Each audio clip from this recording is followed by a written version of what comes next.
Je le ferai. Alors, les Algériens, je vais vous faire écouter des trucs et vous allez me dire ce que vous pensez. C'est important parce que... Vous savez pourquoi je vais vous faire écouter ça, les Algériens? Parce que vous allez comprendre tout de suite et vous allez me dire, ouais, c'est vrai, il a raison, putain, merde, on n'avait pas calculé ça, on n'avait pas... Merde, on est con quand même parfois.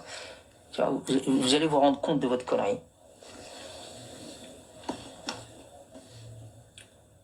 Vous vous souvenez, il y a quelques mois, les Algériens, vous avez relayé partout sur les réseaux sociaux l'APS. Je ne sais pas si vous vous souvenez. Réfléchissez un peu par rapport au logo là que vous voyez là au milieu de l'écran. Vous vous souvenez ou pas? Je sais que c'est difficile de réfléchir. Hein. Enfin, c'est vrai que... Non? Vous vous souvenez la décision de la Cour de justice européenne? Vous avez fait plein de publications partout. Et vous avez prié le Parlement européen de respecter la décision de la Cour de justice européenne. Et vous avez mis en avant un tas de discussions parlementaires qui défendaient la cause sahraoui, etc., etc., etc. Donc là, on se pose la question, ce même Parlement européen, là, du coup, vous ne le reprenez plus. Hein. L'APS, j'ai été regardé, il n'y a rien. J'ai été regarder le hashtag Parlement_européen, j'ai rien trouvé. J'ai trouvé juste Union européenne, Maroc, accord de pêche. J'ai dit, mais il s'est passé, mais ils ont oublié de... C'est pas possible quand même. J'ai dit, mais ils ont oublié de publier un truc. Après, je me suis dit, ah non, mais c'est l'APS. L'APS, c'est le public, qu'est-ce qui l'arrange? Mais évidemment, l'APS, l'APS, elle est prête à publier une photo de Netanyahou avec la carte du Maroc, vous savez, avec la petite ligne horizontale séparant son Sahara, et dit regardez Netanyahou, regardez Netanyahou. Bibalik Netanyahou, Bibalik, tu les as massacrés, bravo. T'es le bienvenu chez nous à Alger, là, on va te donner une tchakchoka et une, je sais pas contre quoi, là, au bout. Ah, les Algériens sont comme ça. Hein. Quand il s'agit de taper sur le Maroc, ils ne reconnaissent plus leurs ennemis. L'Algérien, pour taper sur le Maroc, il ne reconnaît plus ses ennemis.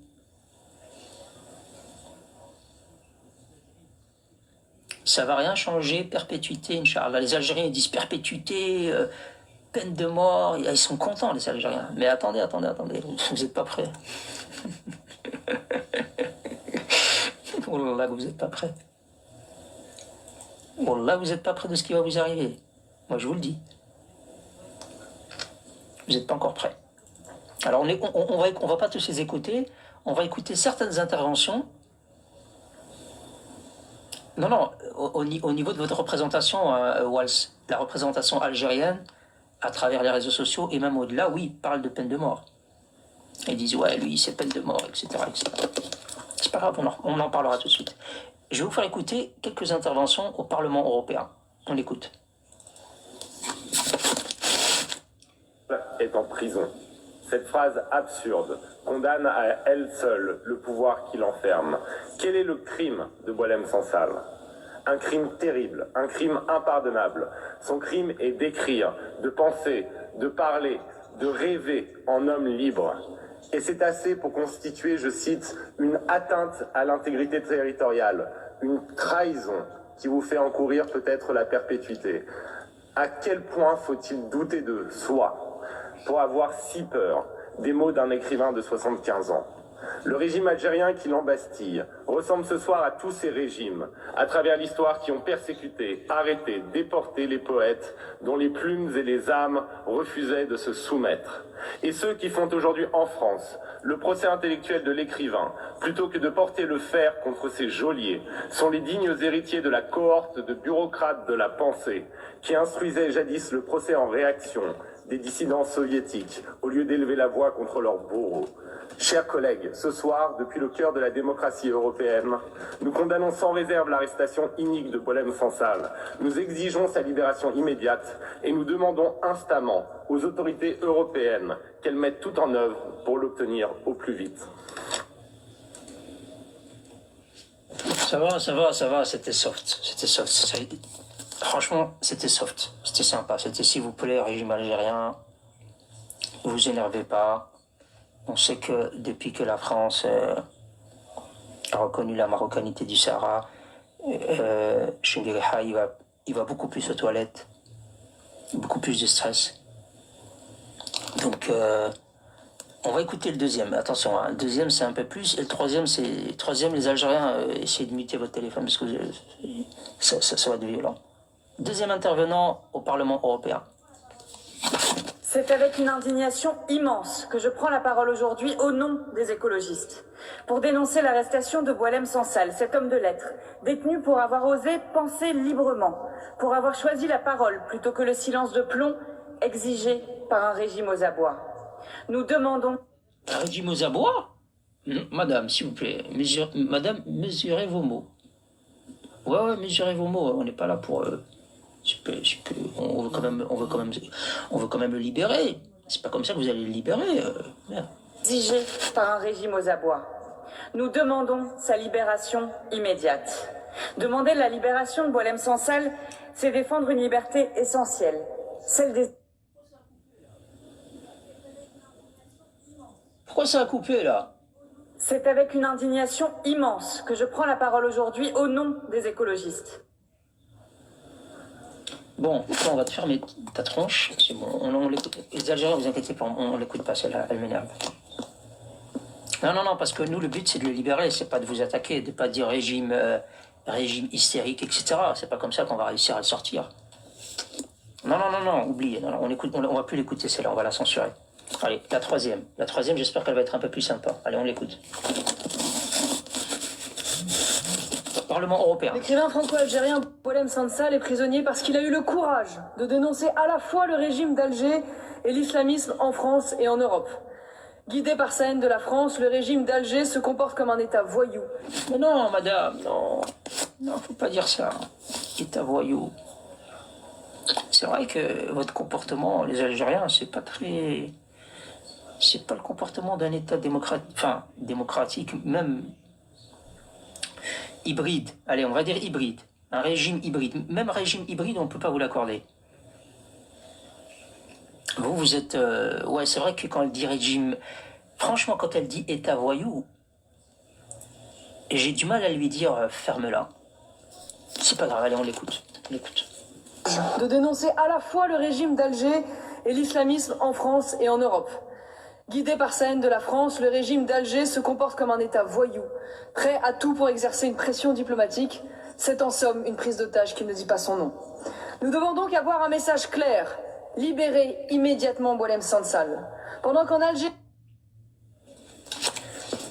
Libérez-le, elle a dit libérez-le, et elle est pas...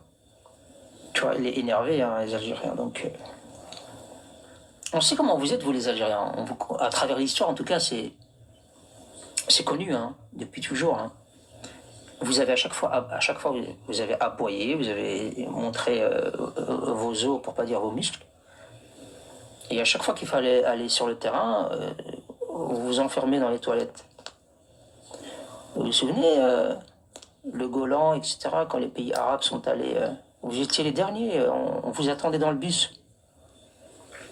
On disait, elle est où l'Algérie? Et puis on est venu vous chercher, mais vous étiez enfermés dans les toilettes. La modération, bloquez-moi ces animaux-là en commentaire, merci. Donc la question que je pose aujourd'hui, pour revenir à l'essentiel, parce que l'intervention, là, je n'ai pas pu l'enregistrer complètement, donc elle coupe à chaque fois. Tant mieux pour les Algériens. Hein. La question que je vous pose aujourd'hui, les Algériens, ouvrez bien les oreilles, parce que vous n'allez pas me faire du hors-sujet. D'accord? Boualem Sansal, c'est un dilemme pour le régime algérien. Un véritable dilemme. Faut pas croire, hein. Les Algériens des HLM, là, en France, one, two, three, vive l'Algérie, on est des hommes, etc. Arrêtez, non. Aujourd'hui, votre régime est dans la mouise. Ils sont dans la merde. il va falloir que vous apportiez un peu d'intellect là-dedans, que vous les aidiez parce qu'ils s'en sortent plus. Je vais vous expliquer pourquoi. Le régime algérien, il a les mains et les pieds liés. Ouais, les mains et les pieds liés, je vous assure. Je vais vous expliquer. Juste préparez-vous à répondre à la question. C'est un Marocain d'origine. Ah bon? Un infiltré donc. Je savais pas que c'était un Marocain. Bon. C'est mal comme je savais pas que c'était un Marocain. Alaikum salam, ça va, Bekhir? Alhamdoulilah. Et toi, ça va? Alhamdoulilah, ça va, ça va. Ça va, khoya, alhamdoulilah. Marhaba. Oui, à ce qui paraît, son état de santé est en train de se détériorer. Apparemment, il a été transféré à l'hôpital Mustapha Pacha Alger, un hôpital ottoman. Et on se pose la question, qu'est-ce que cherche le régime algérien? Est-ce qu'il veut le terminer? C'est une question qu'on pose. Hein. Ouais, il y a peut-être une faute d'orthographe, c'est pas grave. Ouais, peut-être qu'il y a une faute quelque part, c'est pas grave. Je fais ça en 20 minutes. Je préparais une dizaine de screens en 20 minutes, donc c'est possible qu'il y ait des fautes d'orthographe parfois. C'est pas grave, on n'est pas BFM TV, heureusement. Alors, il n'y a absolument aucune faute d'orthographe. Je sais pas. Ouais. Mais je n'ai pas relu, donc c'est possible, mais là, j'en vois pas comme ça d'un premier œil. Mais alors, si c'est une manière si c'est une technique de diversion, bien vu, hein, mais j'ai pas oublié ce que j'allais dire. Donc, la question qu'on se pose, le régime algérien, il a les pieds et les mains liés. Les pieds et les mains liés, pourquoi? Parce que si elle le laisse en prison, ne pensez pas que cette actualité va refroidir. Hein. Le régime algérien, il va continuer à se faire incendier par l'Union européenne, par la France, par les organisations de droits de l'homme, qui vont tous intensifier leur pression.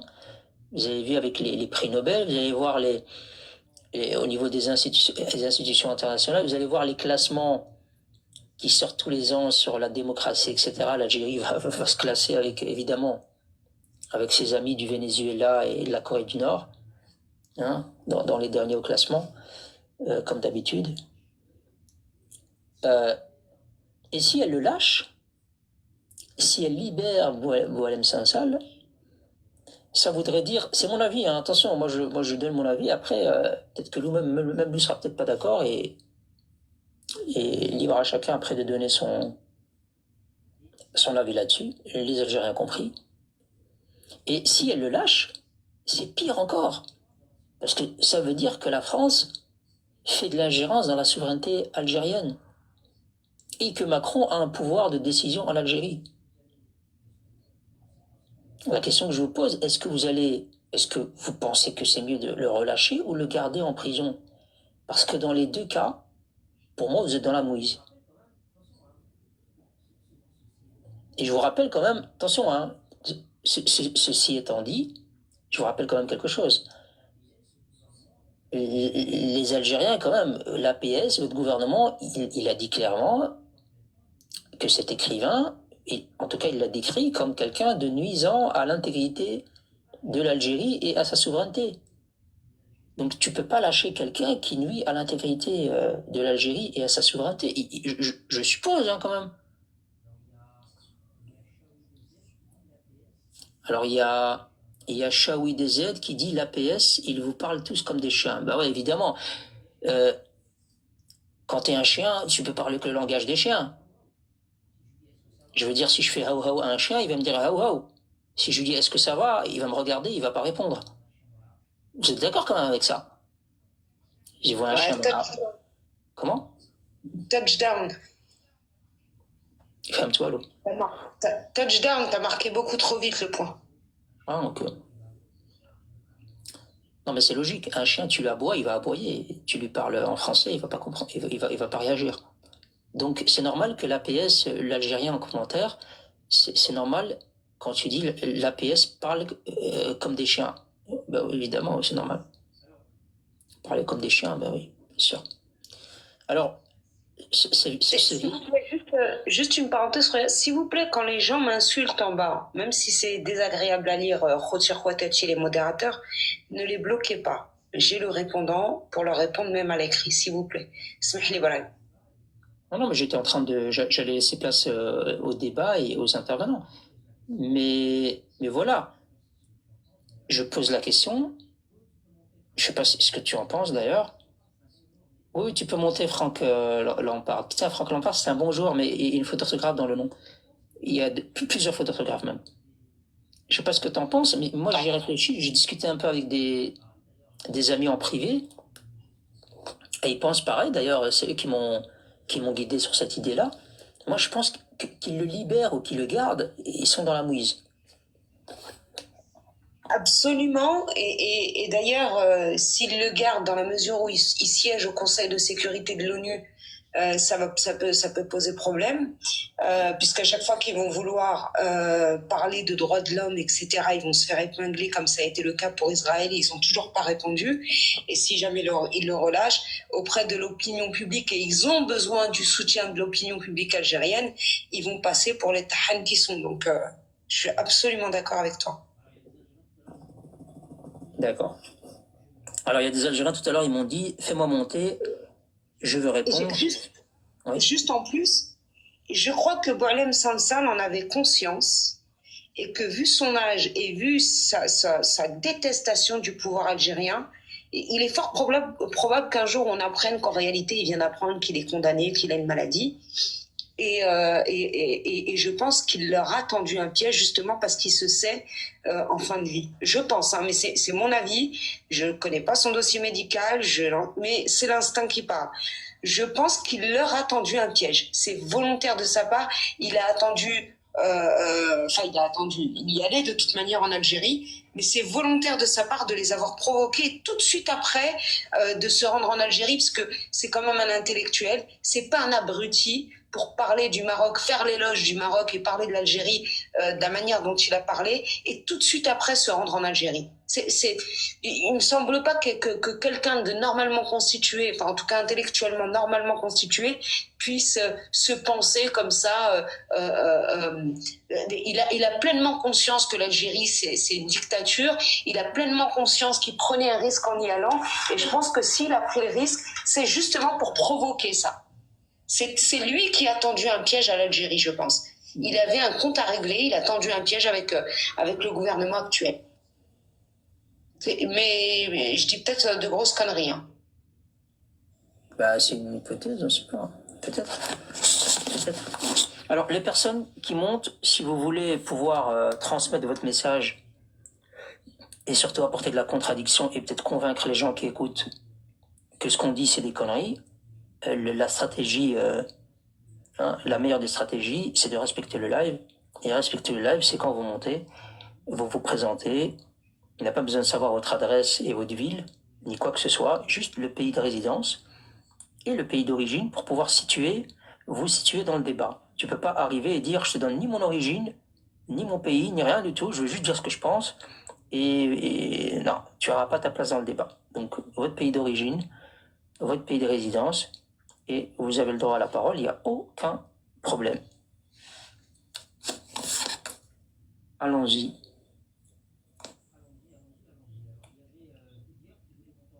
Allons-y. Alors, il y avait Boudiaf qui voulait monter en premier, donc j'ai retenu. Alors, Boudiaf, j'espère que tu n'attends pas pour rien, parce que tu attends depuis un moment. Ce serait bête, tout ce temps-là, pour rien. Un live de propagande anti-algérien. Salam alaikum. Salam. Vous allez bien depuis la dernière fois? Alhamdulillah. Alhamdulillah. Ouais, donc vous voulez parler de Boualem Sansal? Est-ce que tu veux juste te présenter aux autres, pas à nous? Karim, France-Algérie, c'est ça? Ou il te faut plus de détails? Non, absolument pas plus de détails. Donc tu résides en France et tu es algérien d'origine. Ok, très bien. Pour que les gens sachent qui écoutent. Ok. Très bien. Donc pour moi, c'est une bonne chose qu'ils soient enfermés. Mhm. On a fait comme un peu la plupart des autres pays du monde qui enferment des gens qui nuisent à leur sécurité nationale. Ah Il bon? n'y a pas que l'Algérie qui a fait ça. Hein. Le Maroc a fait ça, la France a fait ça, plein d'autres pays ont fait ça. D'accord. On a mis en prison un écrivain qui a dit, par exemple, le Sahara, je sais pas moi, qui a dit. Tu peux nous citer des noms comme ça qui. Alors, je vais te parler de Tahar Ben Jelloul, si tu veux. Il est en prison. Ouais. Et Non, tu sais pas qui c'est. Tu sais pas qui c'est. Il a dit quoi exactement? Ah, mais t'es sérieux là? Il a dit quoi exactement? Raconte-nous. Écoute, il y a des gens qui sont en bas en train d'écouter. Donc vas-y, explique-nous. Alors, c'est un franco-marocain. Parce que Tahar Ben Jelloul, il a dit que la cause du Sahara, c'est une cause sacrée Non, au mais Maroc. pourquoi tu veux parler du Sahara? Non, mais je sais pas, il a dit quoi exactement? Vas-y, explique-nous un peu, on est là pour Tahar t'écouter. Ben Jelloul, il avait 19 ans à l'époque, 19 ans. Il a vu 2 policiers marocains débarquer chez lui. Ils l'ont attrapé, ils l'ont enfermé 1 an et demi dans un camp militaire. Ils l'ont torturé sous le règne de Hassan II.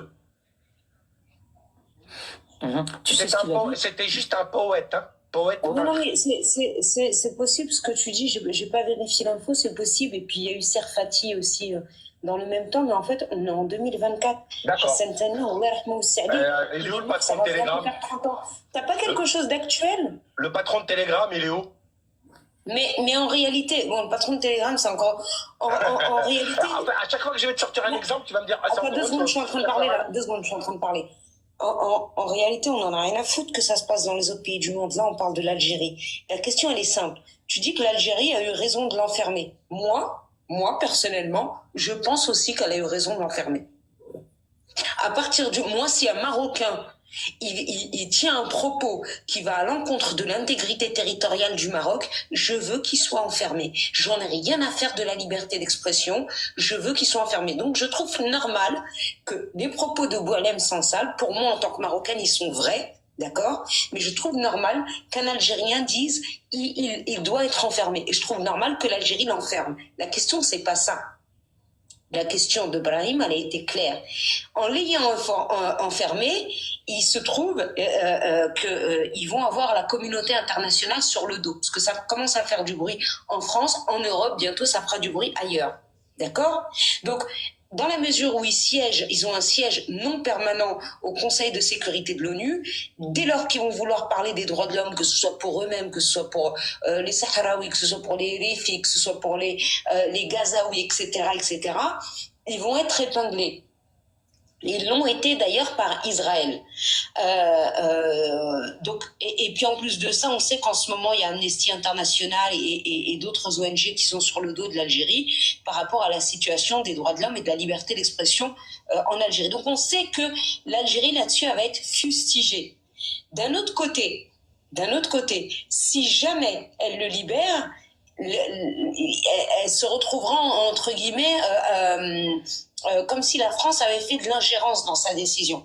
Donc selon toi, est-ce qu'il vaut mieux qu'il reste enfermé et vous allez peut-être essuyer des critiques médiatiques et politiques de nombreux pays dans le monde, ou est-ce qu'il vaut mieux le libérer et alors dans ce cas, on dira que la France a fait de l'ingérence? C'est ça la question. Alors, si je peux te répondre, je vais te répondre de la même manière que tu as entamé la discussion. Je m'en fous de l'avis des autres. Il doit être en prison, il est en prison, et je prie pour qu'il reste en prison. D'accord, bon, on a ta réponse alors. Je peux pas être plus clair. D'accord. Et juste, attends, et juste une chose, parce que c'était extrêmement court. Il y a Tahar Ben Jelloul qui te remercie énormément parce que juste récemment il a dit libérer Boualem Sansal et il a critiqué le régime historique d'Alger. Donc il te remercie, hein, il te fait un petit coup. Oui, Tu vis en France? oui.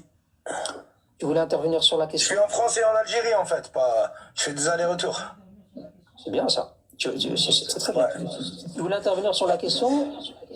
Je voulais dire que l'Algérie, Ibrahim, c'est la première fois qu'elle est, comment on va dire, qu'elle est plus sécurisée.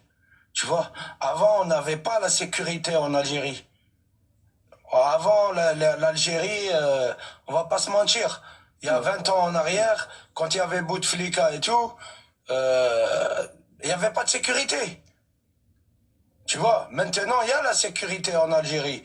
Et on ne peut pas insulter la souveraineté d'un pays et le traiter de terroriste et après venir normal, comme si que j'ai rien dit. Mais je vais te sortir juste un truc. Tu te rappelles de Youssef Attal quand il a mis le tweet à propos de la Palestine? Le monde, on va dire toute l'Europe, le monde entier s'est retourné contre lui. Ouais, mais la comparaison... Tandis il a été viré et tout. Moi, j'ai vu des tweetos, des gens qui ont quand même des gros comptes, même peut-être des petites personnalités, et faire cette comparaison que tu viens de faire, mais c'est ridicule comme comparaison. Attal, en ce moment, il joue au foot. C'est pour que tu vois que la France, France aussi, il n'y a pas de liberté d'expression. Non, mais on est dans le pays des droits de l'homme. La comparaison, regarde, la comparaison, elle est grotesque parce qu'aujourd'hui, Attal, il circule librement, il reçoit un salaire et il joue au football librement, il n'est pas en prison. Boualem Sansal, il est en prison. Oui, il joue plus en France. Ouais, mais il n'est pas en tôle. La France aurait pu le mettre en tôle, lui dire... Non, mais il joue plus en France, il a été jugé. Voilà. Il a été jugé, condamné, et tu vois. L'Algérie a le droit d'interroger Boualem Sansal à propos de ses propos qu'il a lâchés de l'Algérie et le juger et voir s'il est vraiment apte à aller en prison ou pas. Déjà, va au Maroc, va parler du gouvernement marocain au Maroc. La question, le Maroc, ça ne te concerne pas. N'essaye pas de dévier sur le Maroc. La question, c'est pas ça. C'est un exemple, c'est juste un exemple, ma soeur. C'est pas ça. C'est est-ce que l'Algérie devrait le condamner, parce que tu ne sais pas te taire, est-ce que l'Algérie devrait le condamner et qu'il reste en prison selon toi, ou est-ce que l'Algérie devrait le libérer? C'est ça la question. L'Algérie, regardez, je vais vous dire un truc. À chaque première affaire en Algérie, qu'elle soit, comment dire, comme lui, c'est une personne qui n'a pas de casier judiciaire en Algérie. Vous voyez? Et il va être jugé à propos des propos qu'il a jugé l'Algérie. Il a dit que c'était un pays terroriste. Il faut prouver que c'est un pays terroriste. Il faut ci, il faut ça, il faut ci, il faut ça. Maintenant, on ne peut pas insulter la souveraineté algérienne en Algérie. Moi, je te donne juste un exemple. Excuse-moi, Brahim. Va parler du gouvernement marocain au Maroc. Ils vont te mettre... Je t'ai déjà dit de ne pas parler du Maroc trop sprasek. Au Maroc, il y a des manifestations tous les jours où les gens ils insultent le Maroc à c'est la première. Tunisie, va en France, partout c'est comme ça, Lou. Arrête de me muter, de faire la personne qui a... Parce que t'essayes de dévier. Je respecte. C'est l'Algérie. L'Algérie, t'es marocain, tu parles de mon pays, je parle pas de ton pays, mais t'es pas normal. Tu veux parler de mon pays ou vraiment est-ce que tu veux ici, c'est moi qui décide. Voilà, moi je te dis, va au Maroc et essaye de faire ça. Tu verras où tu vas... Voilà. Je vous ai dit, je vais vous éduquer. On s'en fout de pas avoir des Algériens en guest, mais je vais vous éduquer. Quand on vous dit de rester sur le sujet, vous restez sur le sujet. Point barre. C'est fini le temps où, pour vous garder longtemps, on faisait des concessions pour vous garder en guest. Vous voulez pas écouter, je m'en fous, je fais un live tout seul. Je chante et on continue le live. Chiji Wahed, on lui dit la question c'est un tel, le sujet c'est un tel. Arrête de dire au Maroc ceci, surtout que c'est pour dire des propagandes. Au Maroc, le gouvernement marocain, il est critiqué chaque jour dans les rues. J'y vis au Maroc.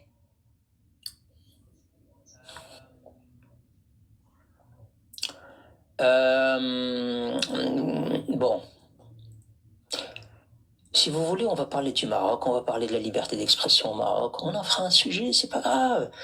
Et on en fera un sujet de manière à ce que vous allez plus jamais oser venir en parler. En tout cas, si on compare un peu à ce qui se passe au Maroc par rapport à votre pays, l'Algérie.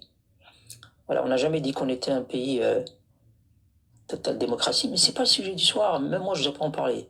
On en parlera une fois, on en fera un sujet, pourquoi pas. Mais ce qui est étonnant, c'est ce genre d'intervenant qui dit, il a dit que l'Algérie était un pays terroriste. Est-ce qu'il a vraiment, moi je l'ai pas entendu, de ce que j'ai pu écouter de lui, il tient certains propos, mais je pense pas qu'elle ait utilisé les termes en tant que tel. Ça peut peut-être exister, mais je n'ai pas vu la vidéo. J'allais justement lui demander, mais il me semble pas. Par contre, les Algériens, les prochains qui vont monter, pourquoi est-ce que vous n'êtes pas honnête avec vous-même? Pourquoi vous ne dites pas directement, nous les Algériens, on accepte tout. Ce gars-là, on le connaît, il fait des allers-retours en Algérie, on connaît sa position par rapport à la manière dont certains instrumentalisent certaines choses, etc., etc. Mais arrêtez de nous dire, ce gars-là, il est contre l'islam, etc. Vous savez très bien pourquoi il a été en tôle. Il n'a pas été en tôle pour ça. Sinon, il serait en tôle depuis très, très, très longtemps déjà. Et lui et d'autres même. S'il est en tôle, c'est surtout par rapport à Al-Maroc. Al-Maroc, Al-Maroc, Al-Maroc. Vous connaissez la mélodie là? Al-Maroc, Al-Maroc, Al-Maroc. C'est à cause de ça. Encore une fois, l'Algérie, elle peut tout accepter. Elle peut faire des concessions en se disant, ouais, lui... D'ailleurs, ils le disent, hein, vos propres intellectuels, entre guillemets, sur les plateaux le disent. Hein. Ils disent, ouais, le régime algérien ne faisait pas attention à lui parce qu'on se dit que c'est un pauvre fou. En plus, il est vieux. En plus, donc on le laissait parler, c'est pas grave. Mais avoir dit des choses, avoir parlé du Maroc de cette manière-là, en y mettant de l'histoire, en parlant du Sahara oriental, etc., etc. Non, là, c'est de trop. Pourquoi vous ne le dites pas? Les Algériens, partout sur les réseaux sociaux, je les entends dire, il a insulté l'islam. Il est contre la religion. Non, non, c'est pas pour ça qu'il est en prison. Est-ce que vous êtes d'accord avec moi ou pas? Ou alors c'est moi qui me trompe? Il a pas été arrêté ni en prison pour ça. Clairement. Absolument. Ok. Alors Franck Lampard. Juste par rapport s'il avait dit que l'Algérie est un pays terroriste, je ne sais pas s'il l'a dit, il ne me semble pas, mais admettons qu'il l'ait dit.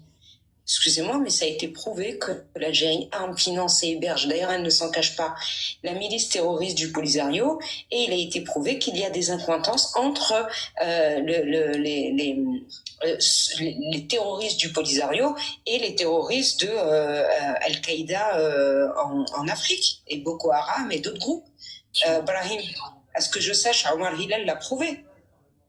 Omar Hillel l'a prouvé, et il y a même eu un débat au Parlement européen, et je vous ai montré la capture, et je peux la ressortir parce qu'elle est archivée chez moi. Il y a vraiment eu un débat ouvert où il a été question de dire que le Polisario avait des liens avec des groupes terroristes dans la région, tout simplement. Et le Polisario, il n'est pas au pôle Nord, il est sur le territoire algérien.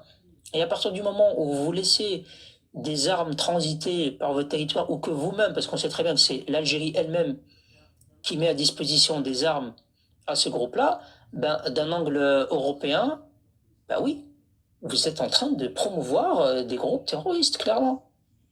Et si je ne me trompe pas, il a été prouvé aussi qu'il y avait des terroristes, des gens, enfin des Azawad qui ont tué des civils maliens et qui se faisaient soigner en Algérie et qui se carapataient en Algérie. Je ne me trompe pas. Absolument. Et il n'y a pas que les discussions au Parlement européen ou le Maroc, il le dit, même les pays autour en parlent. On a vu Abdoulaye Maïga, il y en a plein qui en parlent. Bien sûr, Artilou. Bien sûr. Donc s'il avait dit ça, il n'aurait pas dit quelque chose de faux, parce qu'on a l'impression, en entendant le Karouli qui était là juste avant, que non, mais il a dit que c'était un pays de terroristes et c'est pour ça qu'il a été arrêté. Absolument. Non, dites la vérité. Dites, nous les Algériens, on peut faire des concessions.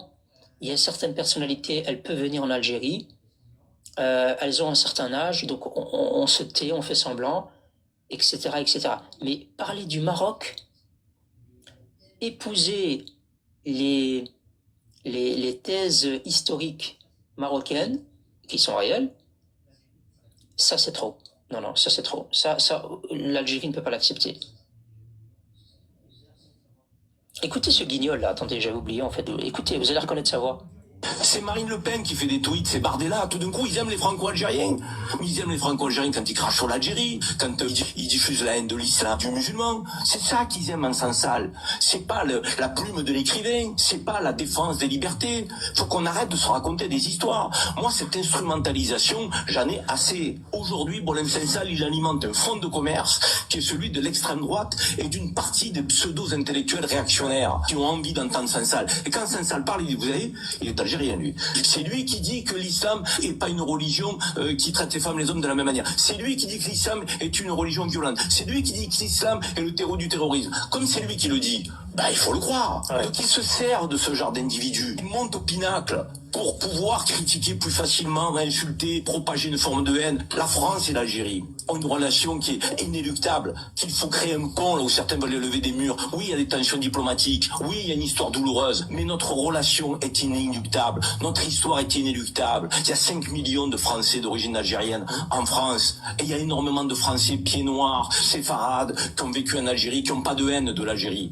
Il faut qu'aujourd'hui les gens de paix, les gens positifs, les gens qui veulent se respecter, s'unissent et mettent à mal ces Boualem Sansal, pseudo-écrivains islamophobes qui propagent la haine. Alors moi, je souhaite pas qu'il passe 15 ans ou 20 ans de sa vie en prison. Je n'ai pas dit ça. Je dis que l'Algérie devrait lui interdire de rentrer sur son sol parce qu'il insulte ce pays et peut-être le déchoir de sa nationalité. Les sujets que nous avons en France, pour certains qui bafouent les règles de droit en France, qui ne respectent pas la France et qui n'aiment pas la France, on a ces débats-là. Pourquoi l'Algérie ne l'aurait pas avec Boualem Sansal? C'est incroyable, hein. Vous avez vu?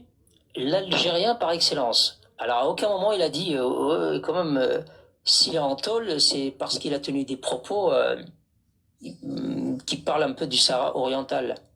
C'est pour ça qu'il a été en tôle, Yal Hamad. C'est pas pour autre chose. Arrêtez, vous êtes en fait les Algériens systématiquement, vous utilisez le bouclier de la religion. Même dans le débat, quand vous montez dans le débat et que vous sentez que vous n'allez pas faire le poids, vous êtes là à nous dire, est-ce que vous êtes des musulmans? Vous êtes des musulmans là? Mais vous n'êtes pas des Marocains, vous, c'est pas possible. Ah non, vous faites la fitna, vous. Exactement la même posture de ce guignol que vous avez reconnu. C'est toujours la religion. Non, il n'y a pas de religion là-dedans. Il n'y a pas de religion là-dedans. Il a dit que les régions orientales étaient historiquement marocaines. Et elles ont été rattachées à l'Algérie française. C'est pour ça qu'il est en tôle.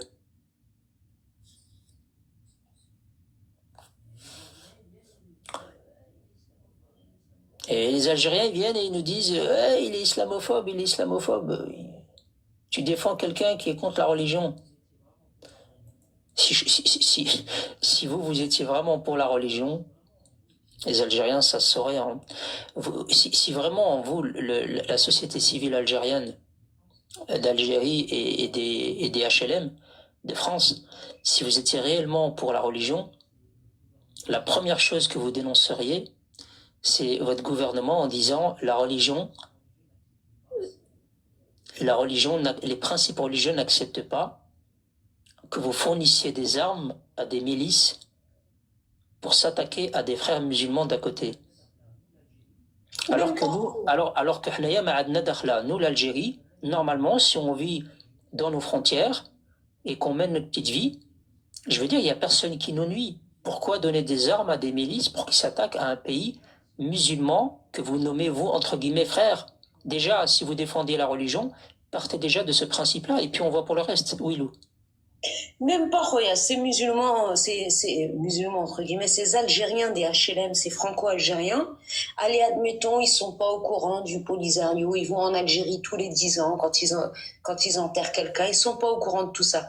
Si vraiment c'est l'islamophobie de Sansal qui les dérangeait, si réellement c'est un problème de défense de la religiosité, déjà il commencerait par s'opposer au recteur de la mosquée de Paris, qui a fait de la mosquée de Paris un lieu de débauche au travers du hammam qui reçoit des hommes et des femmes, et tous les vendredis on sait que du côté des hommes c'est spécial homosexuel, qui en a fait un endroit où on épile des entrejambes et des sillons interfessiers, qui en a fait une chicha. Il commencerait déjà par dénoncer à Paris Paris, là où ils sont en France, l'Algérien qui dirige la mosquée de Paris et qui en a fait un lieu qui n'a plus rien à voir avec une mosquée.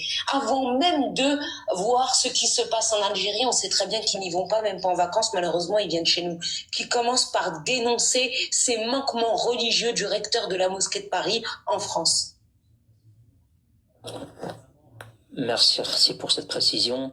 Et vraiment, hein, défendez. De toute façon, on n'est pas en train de vous dire attention, vous avez loupé un épisode. Il y a d'abord la mosquée de Paris, il y a le Polisario que vous financez pour aller tuer des frères. On n'est pas en train de vous expliquer que vous avez loupé des épisodes. Vous les connaissez, ces épisodes-là. Vous les avez dans vous en avez rien à carrer. On sait très bien que la religion, c'est juste un bouclier de défense pour le 1, 2, 3, viva l'Algérie. On sait très bien que dans la hiérarchie, il y a d'abord votre drapeau, il y a d'abord votre 1, 2, 3, viva l'Algérie, et après, il y a les outils de défense. Et dans les outils de défense, il y a la religion.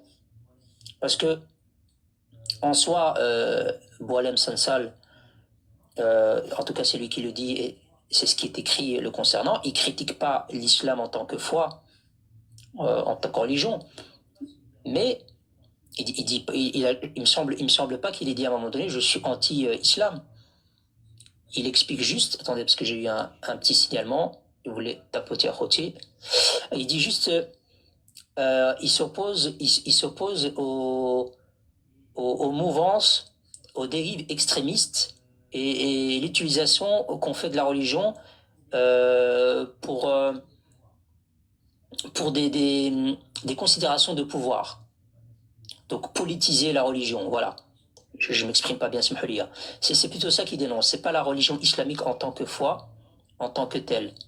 Après, si je me trompe, je veux bien corriger mon erreur, mais il semble que c'est plutôt ça qu'il véhicule dans ses textes. Donc les Algériens, quand vous venez nous raconter, il insulte la religion et vous le défendez, moi je ne défendrai jamais quelqu'un qui insulte la religion. Par contre, quelqu'un qui est musulman et qui s'attaque à mon intégrité physique, à celle de mes compatriotes, à mon sol, et qui me nuit d'une manière ou d'une autre, et qu'on baba musulman ou la gala musulman, je m'attaque à lui comme un ennemi. Celui qui va venir vers moi et me dire moi je ne suis pas musulman et je ne te veux aucun mal et je viens en paix, j'ai aucun mal de m'attaquer à lui. Merci Roya Blonda. Vous comprenez la nuance, mais les Algériens, depuis longtemps, on avait déjà compris vos stratégies. Votre stratégie, c'est pas de défendre l'islam, c'est d'utiliser l'islam pour des considérations politiques. C'est ce que fait votre régime d'ailleurs. Allez déjà pointer du doigt votre gouvernement qui est ami avec le régime chiite d'Iran et ce régime-là qui est en train de déstabiliser partout les pays musulmans sunnites. Alors, ça parle en coulisses de normalisation avec le Maroc. Si ça se fait dans les conditions que va imposer le Maroc, si ça se fait, parce que ça ne s'est pas encore fait, on verra à ce moment-là. Mais moi, personnellement, je suis contre. Je parle de mon avis en tant que citoyen, hein, évidemment. Après, je me plierai aux réalités de mon pays, évidemment. Mais un État voyou, chiite comme ça, qui s'attaque à tous les pays musulmans sunnites, et que vous faites ami avec eux, et vous voulez nous parler de religion, vous, là? Vous voulez nous parler de... Donc la question, elle est simple. Moi, je me pose une question. S'il reste en tôle, vous êtes dans la mouise, puisque vous allez voir que ils vont appuyer sur le champignon encore plus. Moi, tous les jours, j'allume la télé, je vois Boualem Sansal, et pas juste sur les télévisions françaises, même au-delà. Et si vous le mettez, en prison, vous allez voir ce qui va se passer. Et si vous le libérez, ça pose quand même problème aussi. Et cette situation-là, c'est justement ce qu'on dénonce et ce qu'on vous dit depuis des années. Vous avez des guignols qui vous dirigent.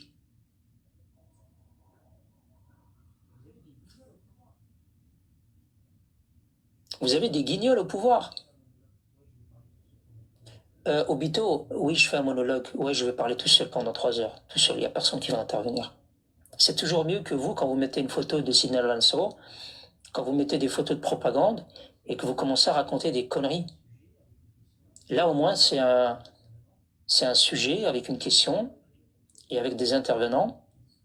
Ça change un peu de mettre une photo de quelqu'un et le dénigrer physiquement et le rabaisser, comme vous le faites souvent dans vos lives, et même parfois subtilement. Surtout chez toi, c'est toujours fait de manière subtile, tu vois. Ah, les Marocains, c'est nos frères, on les adore, nos frères marocains. Ah non, non, non, non, on touche pas aux Marocains, on a grandi avec eux. Voilà. Après, c'est vrai que les Aïecha, Kouchi, qu'on pas trop, les Aïecha, on n'aime pas. Ne venez pas nous donner des leçons. Il y a une prise d'otage qui a lieu actuellement en Algérie, avec tout un quartier qui est contrôlé par des subsahariens. Ils ont viré les gens de chez eux, ils ont pris tout le quartier en otage. C'est-à-dire que voilà, c'est à eux, c'est le quartier. Ils ont colonisé un quartier d'Algérie. Et c'est très étonnant. Il y a des hélicoptères qui tournent et tout. Ils sont tous sur les toits.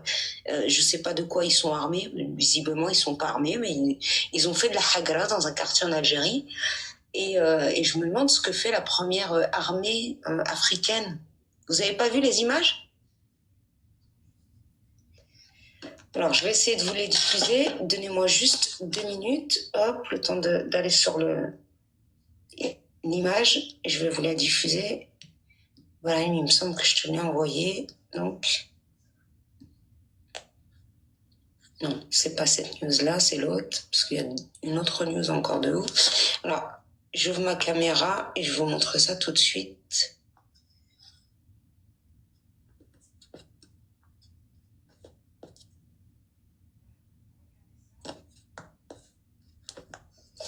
Voilà, regardez ça.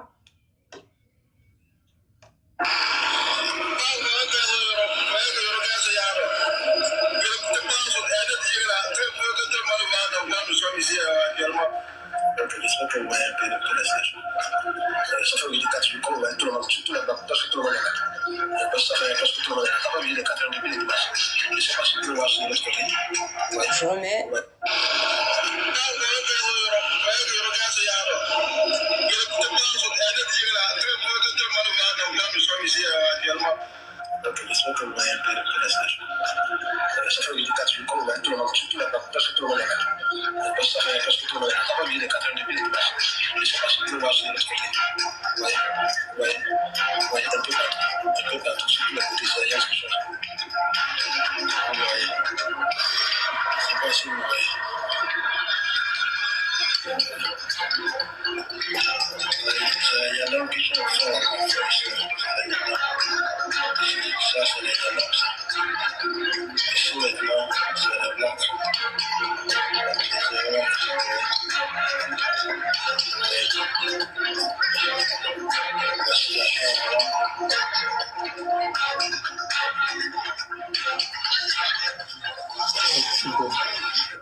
La situation s'est délibérée. La scandale déjà là, la blague soit descendue. Ils ont descendu, il va affronter. Ah bah, il y en a une autre. Dis-moi que c'est.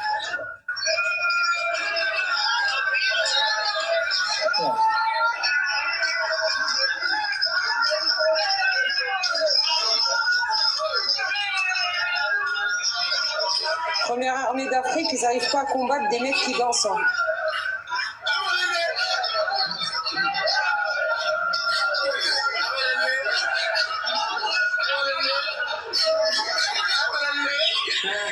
Pas besoin de montrer plus. Première armée d'Afrique, ils ont du mal à contrôler des mecs en short et en sandales qui dansent. Faut m'expliquer.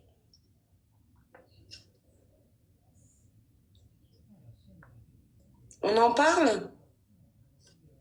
Tiens, la scène là, avec les gens sur les toits là autour, on aurait dit les vieux Une scène films. de GTA. On aurait dit C'est les ça? vieux. Non, on aurait dit les vieux films des années 70, les ninjas là. C'est des films de ninjas là.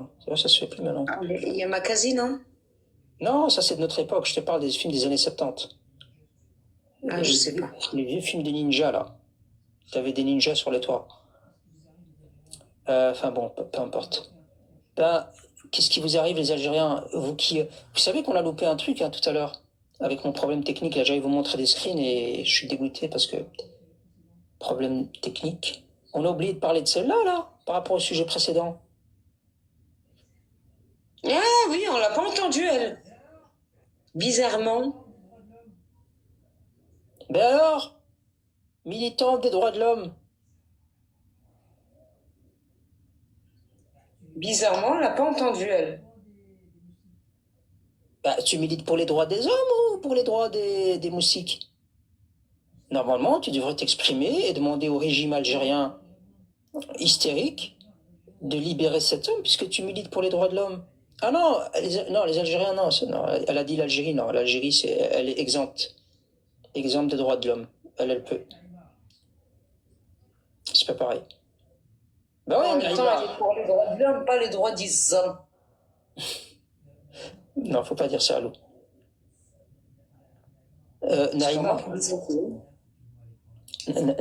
Naïma, en commentaire, cette dame que tu vois à l'écran, elle est accueillie en Algérie, avec des fleurs, pour regarder des matchs de football, etc. Elle défend les droits des peuples opprimés, de ce que vous appelez, vous, entre guillemets, le peuple sahraoui.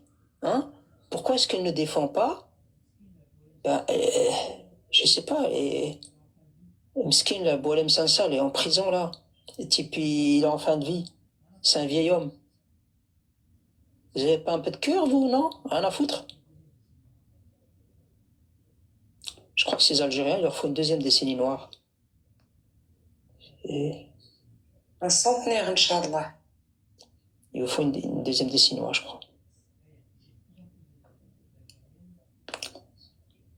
Là, il y a de plus en plus d'Algériennes. Warda, s'il te plaît, arrête. S'il te plaît, arrête. J'ai pas envie de te répondre, je respecte la femme, donc... Je commence à... Ouais, mais eux, on sait jamais, surtout depuis Yemen Khalif, on a des doutes. Tu peux y aller, Ibrahim. Je laisse... Je sais pas si on reste sur le... On avance au sujet suivant. Là, c'est juste la parenthèse parce qu'elle s'est pas exprimée... Alors, j'ai une info à vous donner, une autre. Je peux pas montrer les images, mais je les ai. L'Algérie tire à balles réelles sur les subsahariens actuellement pour essayer de les déloger, puisqu'ils n'ont pas réussi à les déloger avec l'intervention terrestre des forces spéciales. Donc maintenant, ils tirent à balles réelles depuis d'autres toits d'immeubles. Donc il va sûrement y avoir un carnage et aucun média algérien n'en parle. Bien sûr, ils ne pourront pas. Donc voilà. Bien sûr, ils pourront pas, ils vont pas médiatiser, ils vont fermer les rideaux et puis ils vont tirer. Hein? Ah, blondasse. Blondinette, là, comment je peux oublier ton nom? Donc c'était il y a 48 minutes, ce que je viens de vous dire. L'Algérie tirait à balles réelles sur ces personnes-là. Alors on revient au sujet là de tout à l'heure, parce que celle-là, la Rima Hassan, on va revenir dessus de toute façon. Elle est où l'image? Là, j'ai oublié.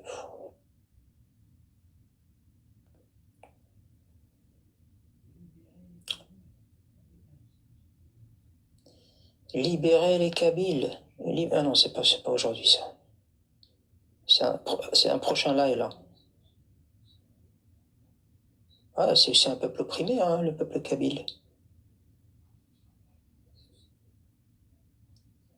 Je peux pas être invité. C'est pas, de toute façon, c'est... Bilal.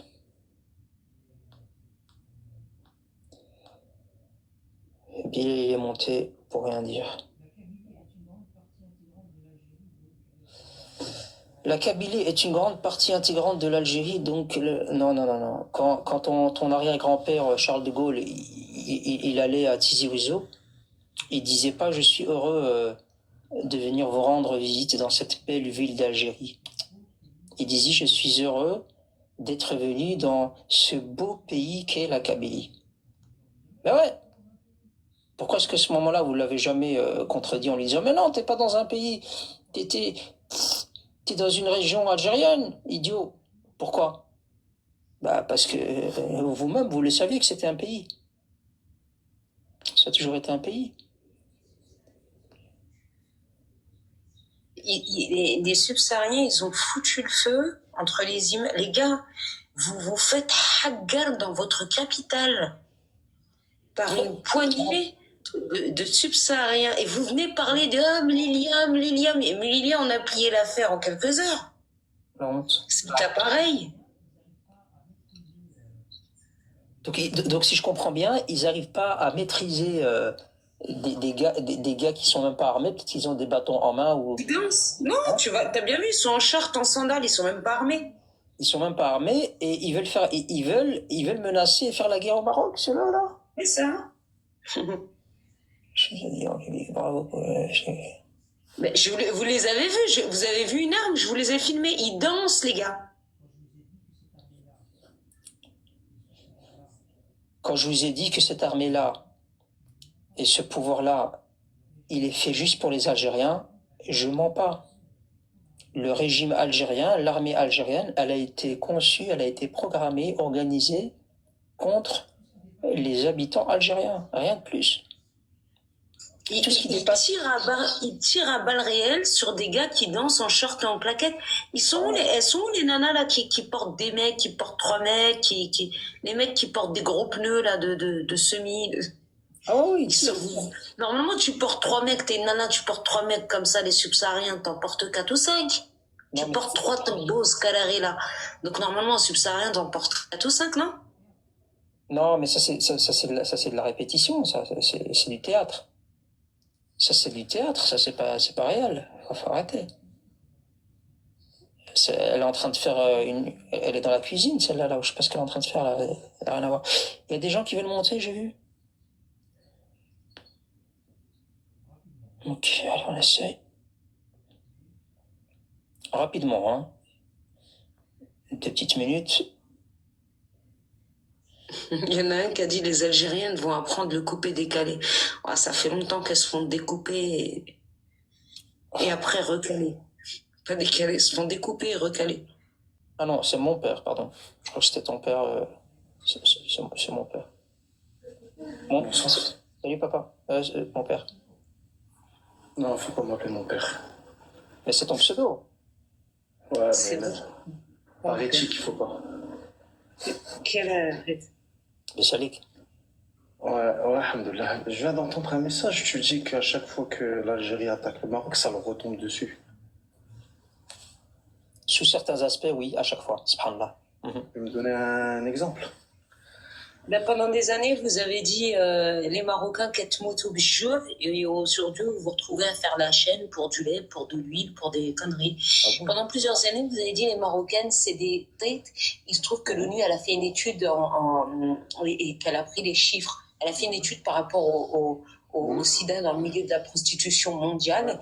Et il se trouve qu'elle a donné les chiffres pour 2016, là où il y avait, en 2017, pardon, là où il y avait 72 000 prostituées au Maroc, il y en avait 1,2 million en Algérie.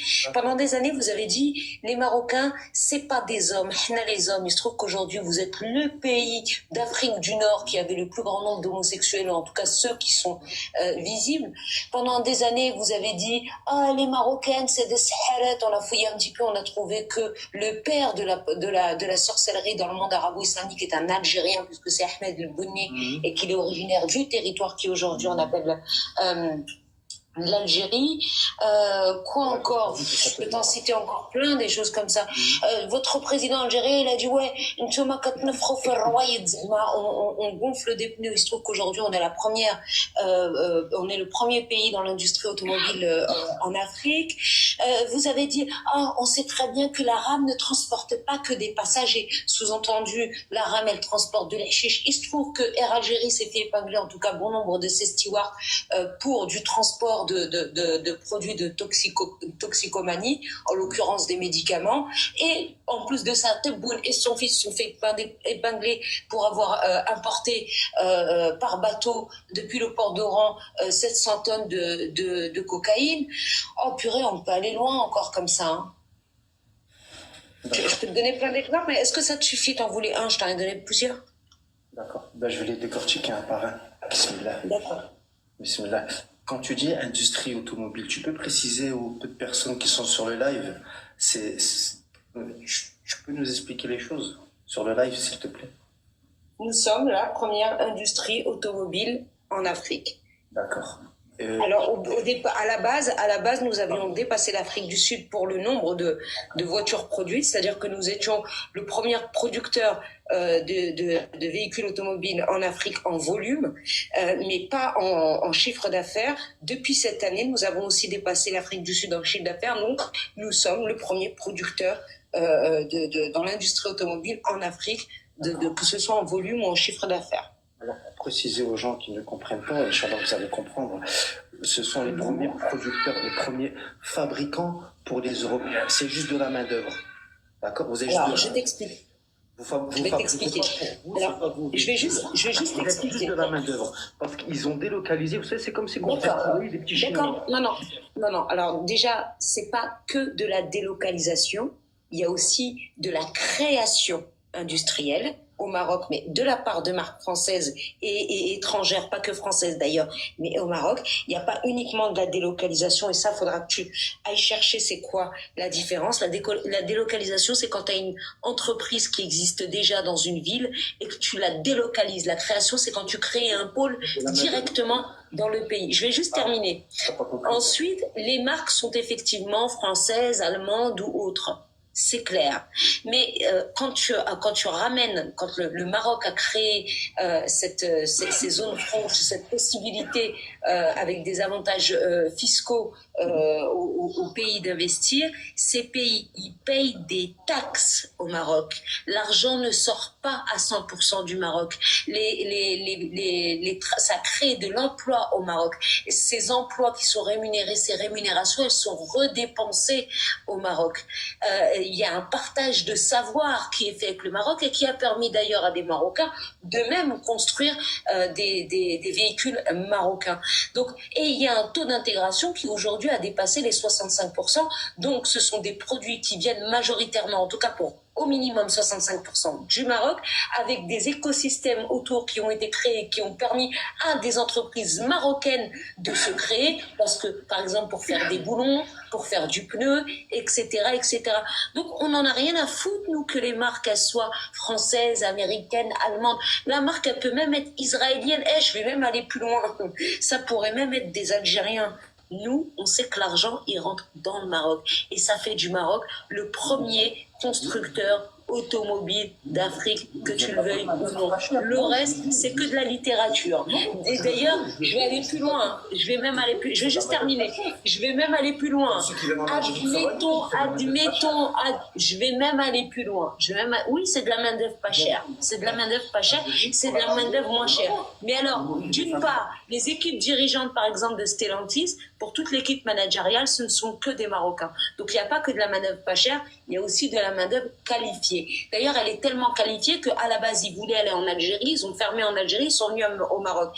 Et tu dis ça, mais ton pays jalouse tellement, et d'ailleurs Zeribi l'a dit, que vous aimeriez ouvrir ces industries-là. D'ailleurs, Tebboune avait annoncé l'ouverture d'un gros pôle Fiat qui n'a finalement jamais ouvert. Donc, si pour vous c'est quelque chose quelque chose de peu flatteur que de construire sur son territoire des véhicules pour l'Europe ou pour des marques européennes, pourquoi désirez-vous à ce point vous en construire? Pourquoi aujourd'hui vous faites des choses dans votre pays en ce sens?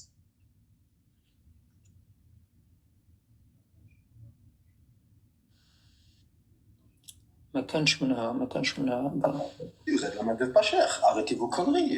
Faut appeler un chat. Est-ce que vous fabriquez pour vous avec toutes les belles paroles que vous me dites? Excuse-moi, hein, c'est la dernière fois que je te coupe, mais juste quand tu dis vous êtes la main d'œuvre pas chère, je te dis ça et puis après t'en fais ce que tu veux. Hein. Le SMIC marocain est supérieur au SMIC algérien. T'en fais ce que tu veux de ça. Si jamais c'était une question que de main d'œuvre pas chère, ils auraient ouvert en Algérie, sachant que le parc automobile algérien est supérieur au parc automobile marocain, et donc il y aurait encore plus de clients sur place. Donc vous êtes une main d'œuvre encore moins chère et pourtant ils sont pas venus chez vous. Bon, à vos claviers, elle est tombée dans le piège. Alors maintenant, s'il te plaît, jeune loup, enfin je sais pas comment tu t'appelles, allez tous à vos claviers.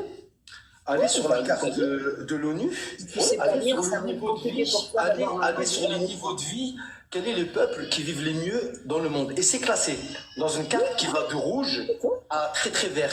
Et vous allez voir où se situe l'Algérie et où se situe le Maroc. Au niveau des égalités et des richesses et du niveau de vie du peuple. Surtout au niveau du pouvoir d'achat. Vous allez voir que l'Algérie, où elle est placée. Et cette jeune dame veut nous faire croire que, subhanallah, tous les mots viennent de l'Algérie. En Algérie, on a de l'homosexualité, on a de la pédophilie. Attendez, calmez-vous, ça va bien se passer. En attendant, c'est pas France 2. Non, dévie pas, on va rester sur le niveau de vie. Brahim, regarde. Ben, le niveau de vie, attends, laisse-moi.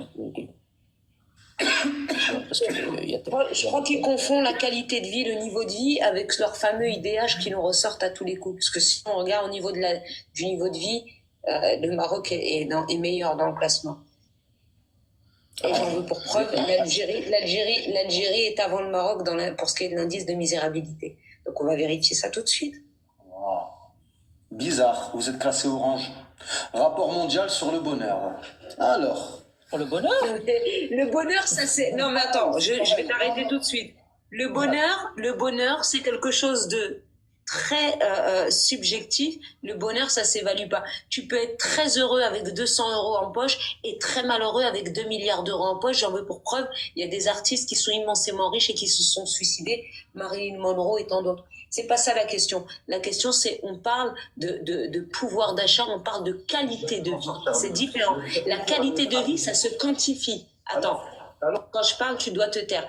La qualité de vie, ça se quantifie. Laisse Brahim vérifier et puis après on passera au deuxième sujet par exemple. Pour ceux qui connaissent pas l'Algérie, le niveau de vie est carrément différent. Pourquoi? Parce qu'avec, par exemple, 2 millions de dinars ou 1 million de dinars, on a toute une famille. Et pendant des jours, j'y reviens encore. Alors arrêtez vos conneries. Qu'est-ce que je vais faire avec 10 dirhams? Qu'est-ce que je vais faire? Je suis le Hamas. T'achètes, mais le Hamas que vous n'avez pas, t'achètes un plat entrée et peut-être même tu peux avoir un petit halwa de la crème. Brahim, tais-toi parce que Brahim va vérifier quand je coupe ton micro, tu le réouvres pas. Ça sert à rien de chercher une fuite parce que je t'ai atomisé. On va revoir les choses point par point. Alors mon père, je sais que tu te sens. Alors, papa. Tais-toi. Je sais que tu te sens. Mais t'as parlé et maintenant quand on va parler, ça va te déranger qu'on parle. Tu vois? Et après quand on va te couper le micro, tu vas dire pourquoi vous coupez le micro? Laissez-moi vous interrompre. Moi j'ai envie de vous interrompre. J'ai pas envie de vous laisser parler. J'ai envie de vous censurer. Laissez-moi parler. Tu vois? Voilà comment tu es. Tu as parlé, tu as fini. Maintenant tu vas fermer ton micro. Et tu vas me laisser parler. Moi j'ai pas l'habitude de parler comme ça à mon père, mais papa, s'il te plaît, respecte-moi, papa. Sinon, Mon frère, je te respecte, je coupe mon micro et j'attends que tu vas. Sinon, voilà, s'il te plaît. Merci, papa. J'ai jamais parlé comme ça à mon père. Alors, je vais vous montrer un rapport que vous pouvez aller vérifier. Vous allez voir que c'est pas un rapport qui a été fait par une petite ONG ou c'est un rapport sérieux. Alors, c'est ce qu'on appelle le Hanks Misery Index. D'accord?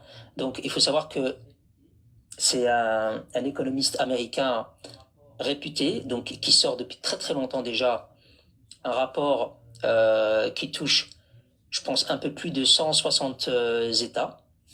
Et je vais vous expliquer un peu la méthodologie de calcul de ce rapport-là, qui détermine à la fin un indice, et c'est l'indice de misérabilité. C'est l'indice qui classifie les États en disant quel est l'État le plus misérable au monde, et le premier, c'est le plus misérable, etc.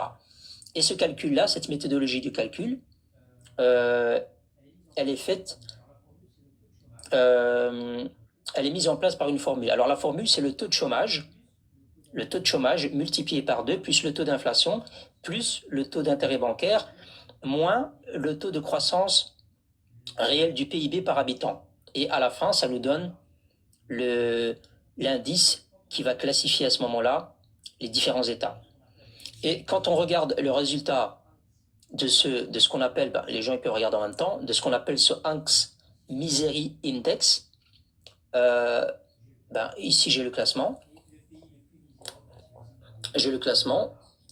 Et le pays le plus miséreux, c'est le Zimbabwe, le Venezuela, la Syrie, le Liban, on sait, le Soudan, l'Argentine, etc., le Yémen, etc., etc. Par rapport à ce calcul-là, en tout cas qui est fait, par rapport à l'inflation, le taux de chômage, je viens de vous expliquer. Je termine et après tu pourras... Et quand on évolue dans le classement, plus on évolue, plus on a les pays les moins miséreux. Et vous allez voir, j'ai mis un curseur rouge pour déterminer le premier pays qui nous intéresse. Donc à la 41e position, il y a l'Algérie. Et l'Algérie, qui est quand même... Il y a des pays comme la Mauritanie, etc., qui sont derrière. Donc l'Algérie, elle a la 41e place sur base de l'équation, du calcul que je vous ai proposé. Et quand on va un peu plus bas dans le classement, il faut descendre beaucoup plus loin pour retrouver le Maroc, à la 68e place de cette Hanks Misery Index, qui est quand même beaucoup plus sérieux en termes de calcul que ce que vient de nous dire mon père, enfin le pseudo mon père. Maintenant, je peux vous montrer autre chose. J'ai pas que ça, vous avez bien compris, vous me connaissez. Je n'ai pas que ce rapport-là. J'ai énormément de choses à vous montrer. Et je vais lui laisser un droit de réponse. Peut-être qu'il va me dire que ce rapport-là, c'est un rapport sioniste. Juste avant, on va aller sur le fameux site qui s'appelle Données mondiales, que tout le monde connaît. Si tu peux m'agrandir, Brahim. Oui, bien sûr. Et on va un peu plus, désolé Brahim, mais coller au sujet, parce qu'il ne s'agissait pas de misère, il s'agissait de qualité de vie. On parlait de la qualité de vie. J'y arrive aussi. Donnesmondiales.com, et vous avez là la qualité de vie dans une comparaison des pays. D'accord? Et alors, vous avez tous les pays, donc la meilleure qualité de vie, c'est en Australie. On parle bien de qualité de vie, et la qualité de vie, ça comprend la stabilité, les droits, la santé, la sécurité, le climat, le coût et la popularité. Donc, quand on regarde la qualité de vie, on commence par l'Australie, Hong Kong, la Suisse, Saint-Martin, Luxembourg, Nouvelle-Zélande, Macao, Japon, Malte, Singapour. Jusque-là, c'est plutôt logique, d'accord? On a les pays européens, la Corée du Sud, hop là vous avez la France, on est le 22e en qualité de vie, on vit moins bien que les Pays-Bas, que le Canada, la Finlande et la Corée du Sud, mais en France, on vit mieux vous vivez mieux qu'en Tchéquie, à Chypre, aux USA, en Croatie, en Irlande. Je rappelle que ça comprend la stabilité, les droits, etc. Vous avez les Émirats Arabes Unis, etc., etc. Et alors, là, vous voyez que vous avez Israël au rang 46, la Chine au rang 59 et au rang 69, si je ne me trompe pas, vous avez le Maroc avec des notes que vous voyez là. Donc vous avez le Maroc au rang 69 et pour retrouver l'Algérie, on a la Tunisie en 75 et pour retrouver l'Algérie, si je ne me trompe pas, elle est en 84, voilà, c'est le rang 84. Et là, il s'agit bien de qualité de vie et c'est le site Données mondiales, site très connu qui est utilisé par de nombreux économistes et de nombreux analystes.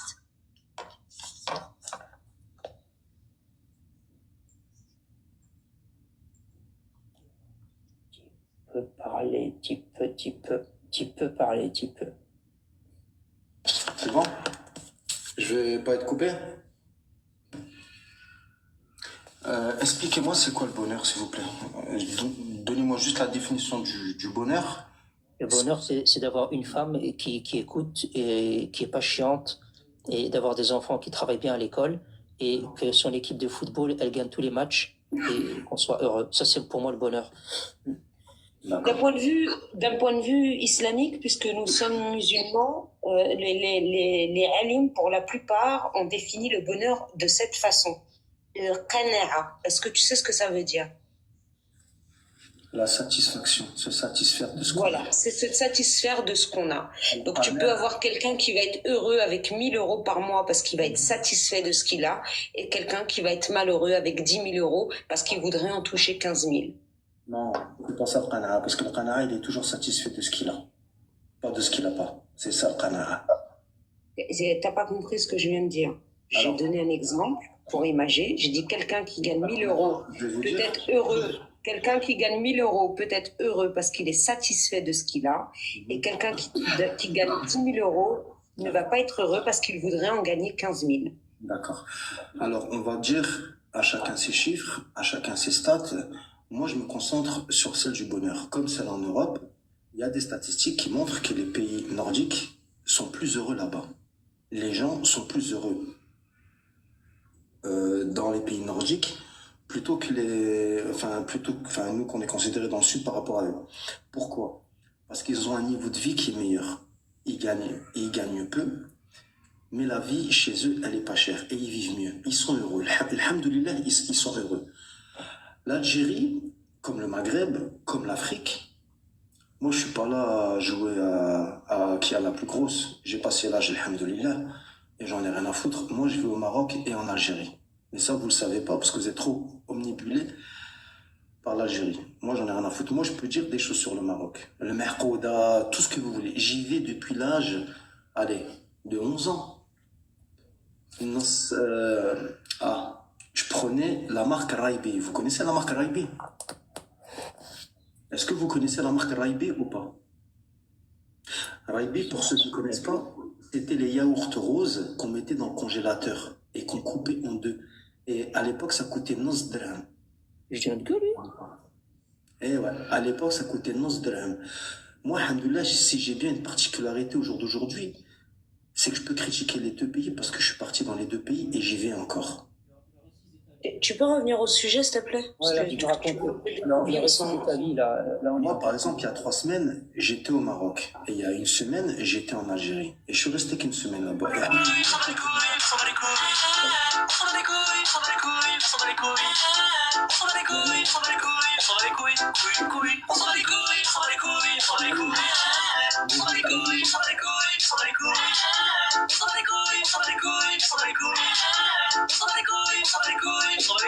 Merci.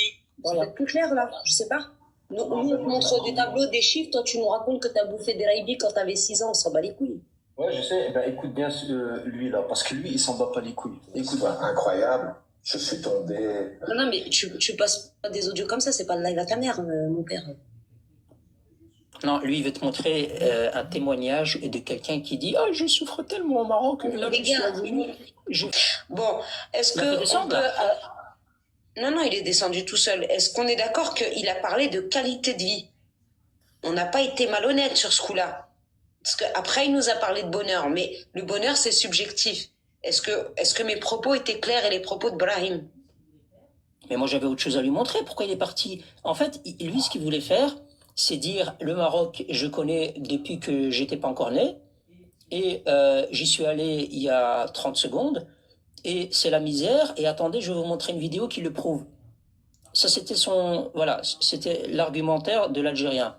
Par contre, venir avec un rapport, je sais pas moi, n'importe quel rapport qu'on puisse analyser ensemble, vérifier c'est quoi les critères qui définissent ce rapport. Non, il y a rien, c'est le vide. Écoute, dans ton pays, il y a des régions tout entières qui manquent d'eau. Ça, c'est la misère. Je ne vais pas le répéter 1000 fois. Ça, c'est la misère dans ton pays, là. Si tu as été en Algérie et au Maroc, tu sais très bien qu'au Maroc, il n'y a pas des quartiers entiers, des villes entières, où il y a des gens qui ont des citernes, et parmi eux, il y a des gens dont la citerne est vide, donc il n'y a plus d'eau. Ils doivent attendre 1 jour, 2 jours, 3 jours, 1 semaine. Voilà la misère de ton pays qui n'existe pas au Maroc. Ça, c'est la misère. On est quand même d'accord, je pense, non? Absolument. Non, mais je suis hallucinée par leur cheminement intellectuel. Le gars, tu lui montres le site Données Mondiales, c'est une référence. tu lui montres le classement de la qualité de vie. C'est lui qui a parlé de qualité de vie. Il te transforme en bonheur et il te raconte une histoire de j'avais 11 ans, j'ai mangé un raïbi jamila jamais d'un 50 centimes. Arrêtez de vous foutre de nos logueux, ça m'énerve. Ça m'énerve s'il vous plaît, طلعوا النيفو الكراغ لا الله يعطيكم العذاب.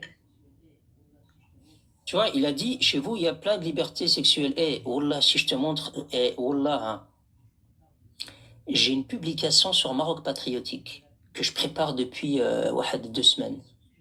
Quand je vais la publier, tu vas plus jamais monter me parler de liberté sexuelle. Plus jamais, plus jamais. Tu vas dire, ah non, c'est bon, c'est bon. Parce que si je lui parle de ça, si les Marocains ont été voir la publication sur Maroc Patriotique, là, je suis cuit.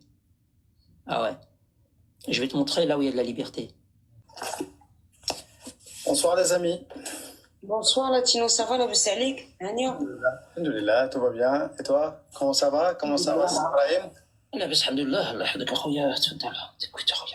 Ça fait plaisir, ça fait plaisir. Moi, je suis monté pour partager. Moi, je suis du domaine, en fait, de tout ce qui est lié au business. Et j'ai bien aimé la charte que vous avez partagée avec les données de ce qu'on peut dire, comment les Algériens vivent.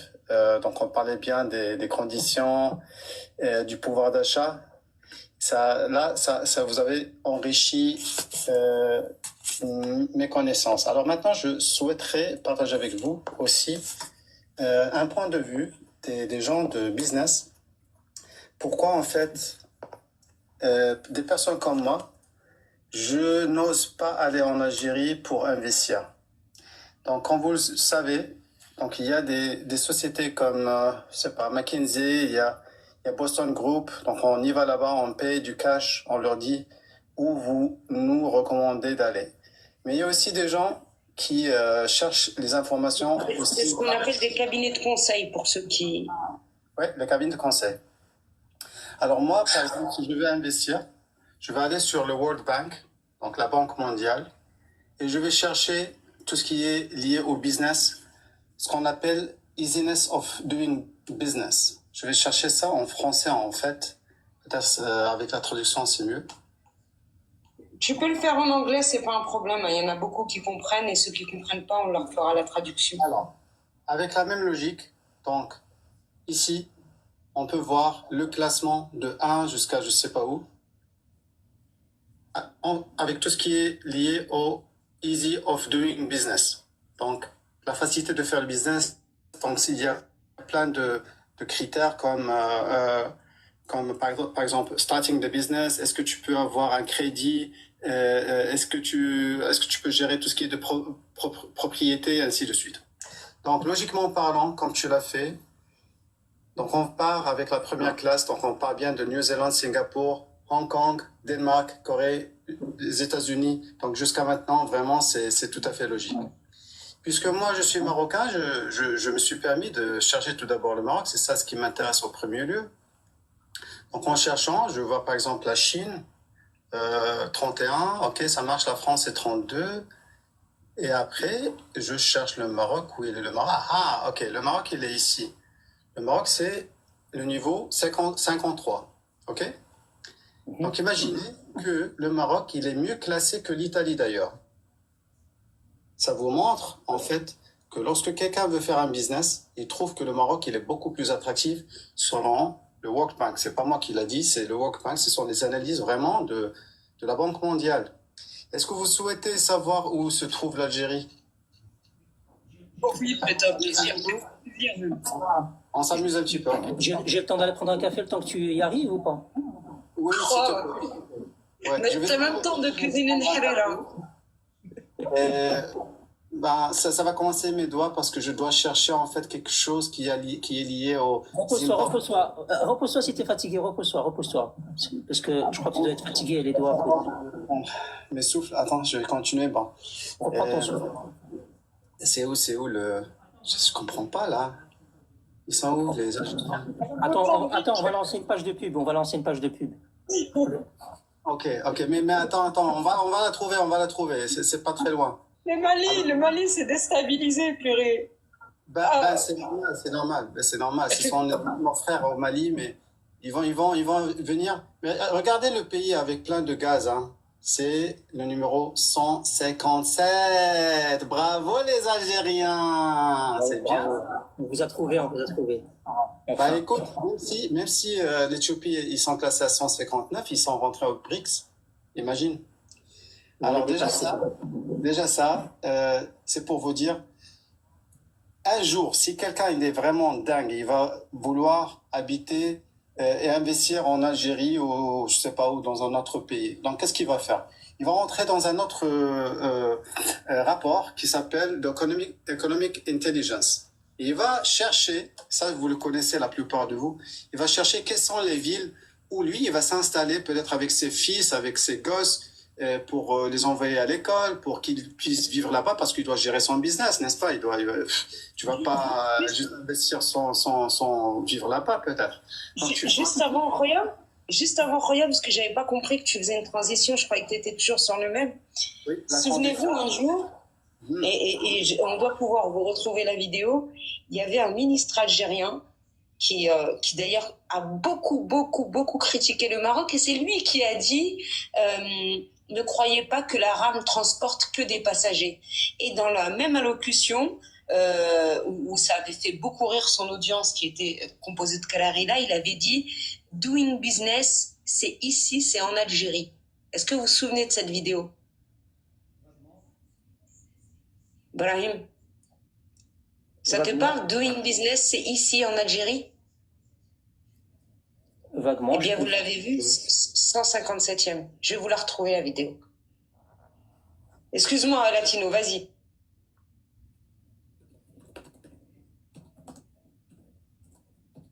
Ton micro est fermé, Roya. Il est parti se reposer, c'est fatigant, hein. T'as vu, Latino, Roya, ton micro est fermé. Oui, c'est vrai, je vois quelque chose parce que vraiment, scroller jusqu'à la position 157, je vous dis, hein, c'est pas rigolo, c'est pas facile. Mais bon, j'enchaîne. Alors ici, on peut rentrer sur une page d'un rapport qui est lié au Global Livability. Ça veut dire globalement où tu peux vraiment bien vivre. Et c'est un rapport de 2023 puisque l'année 2024 elle n'est pas encore achevée. Donc on peut vivre bien en Australie, à Copenhague, à Sydney, ainsi de suite. Tout ça c'est logique, dans Zurich, ainsi de suite. Et là, vraiment le choc, hein, le choc de la vie, c'est de voir les bottom. Ça veut dire les dernières positions, 10 positions au monde entier. Qu'est-ce qu'on trouve? On trouve bien sûr nos frères de la Syrie et la Libye parce que selon ce rapport, c'est pas encore stable. Je comprends. Mais lorsque tu trouves l'Algérie, Alger, la capitale, la 3e ville où tu peux pas vivre, alors là, je me demande c'est quoi ça? Vraiment, imaginez, hein, c'est pas du tout normal. Et depuis là, je me suis dit, ok, écoute les gars, quand même, je sais que l'Algérie, quand même, ils ont du commerce, ils parlent beaucoup du commerce, ils parlent de je sais pas, ils ont du gaz et ainsi de suite. Donc je suis rentré sur la bourse de l'Algérie. Donc comme vous voyez ici, donc, je suis rentré sur la bourse d'Algérie pour avoir comme indicateur quel est le capital qui est injecté en Algérie. Donc puisque la liquidité algérienne elle consiste de plusieurs chiffres, donc je vous laisse prendre un screen de tout cela. Ça c'est la capitalisation, ok, dans la bourse de l'Algérie. Et ça, si vous prenez la calculatrice, et si vous avez une calculatrice qui peut prendre tous ces chiffres-là, donc vous allez calculer 3,5, 3,6 milliards d'euros. C'est pas mal. Qu'est-ce que tu en dis, Ibrahim? C'est des pécadilles. Dépassé, mon frère, je suis dépassé. Moi, je suis dépassé. Alors, sans tous ces chiffres-là, c'est 3 milliards. Tu peux pas calculer quoi? Tu as besoin de brouetta? Non, moi, j'y arrive pas, moi, juste. Ok, mais c'est pas grave. Ok, on va partir sur la bourse de Casablanca. Regarde-moi ces belles photos là déjà. Donc, qu'est-ce que tu vas trouver comme capitalisation? 60 milliards, 75 milliards maintenant. Ça en euros. presque 69 milliards d'euros. Quelle est la relation entre la bourse algérienne et la bourse marocaine? Comment on peut comparer 69 milliards d'euros à 3,6 milliards d'euros, les gars? Mais chez 69 milliards, 75 milliards d'euros. 75. Non, ça c'est en dirhams, il faut la convertir en euros. Convertir en euros, ça fait 75 milliards. Waouh! Alors là, 75 milliards, si tu la compares avec 3,6 milliards, je reviens encore une fois pour ceux qui, je sais pas où, qu'ils n'ont pas bien compris.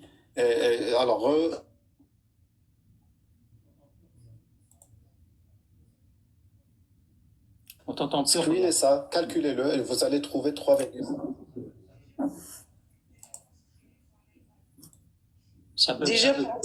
Déjà pour screener, il faut un iPad. Ok. Alors, est-ce que vous savez une autre chose, mesdames et messieurs? Est-ce que vous savez qu'il y a une organisation qui s'appelle l'Organisation mondiale du commerce? Vous connaissez? Ok. Alors là, je me suis intéressé, je me suis dit, alors comme pays comme l'Algérie, ils ne sont pas rentrés dans le BRICS, est-ce qu'ils font partie de l'Organisation mondiale du commerce? Mais bien sûr qu'ils vont faire ça, c'est clair. Je suis rentré là, j'ai cherché au niveau de l'Afrique, les pays de l'Afrique. J'ai trouvé le Maroc, bien sûr, c'est cool. Je trouve les autres pays, par exemple, qui sont en Asie. Tu trouves les Émirats, Qatar, et ainsi de suite. Mais ils sont en Algérie, ils sont pas là. Comment ça se fait? Donc je suis rentré sur la page et je me suis dit, mais pourquoi je trouve pas l'Algérie? Et c'est là où j'étais surpris. Accords commerciaux, on dit là, l'Algérie n'est pas encore membre de l'OMC. Non, ils ont juste pour info, parce que t'es pas au courant, juste pour que je t'informe. C'est comme les BRICS, ils ont refusé, ils ont dit non, on veut pas. On n'a pas envie. C'est eux qui ont décidé. Mais soyons quand même, voilà, cherchons les informations. Et je me suis dit, qui peut être candidat? Qui a le droit d'être candidat? Donc c'est là où je suis rentré, je trouve tout État ou territoire douanier jouissant d'une entière autonomie dans la conduite de sa politique commerciale. Donc on parle bien d'un territoire douanier, on parle bien d'une autonomie, on parle bien de la liberté de prendre des décisions commerciales. Alors là, je suis rentré directement à la page des Nations Unies. J'ai tapé l'Algérie. Qu'est-ce qui se passe? Qu'est-ce qu'ils disent ces mecs-là? Donc je suis rentré, je suis allé, et là, boum, je trouve tous les pays du monde, comme la Libye, comme l'Égypte, comme, c'est pas la France, de tout, mais l'Algérie, la Tunisie, et l'Algérie, elle a un numéro. C'est quoi ce numéro? 165. 165. Pourquoi ils n'appellent pas l'Algérie comme Algérie? Le Maroc, tu as le Maroc, tu as l'Espagne, tu as tout, mais là, tu trouves pas l'Algérie. Est-ce que vraiment c'est un État qui n'est pas reconnu par l'ONU? Est-ce qu'ils sont... Alors une petite question pour toi. Est-ce que tu sais, l'Algérie, elle n'est pas à l'OMC, mais elle a manifesté son intention de rentrer d'intégrer l'OMC.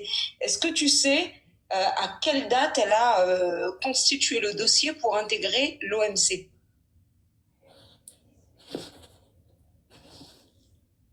Allez, un petit indice. J'avais 12 ans.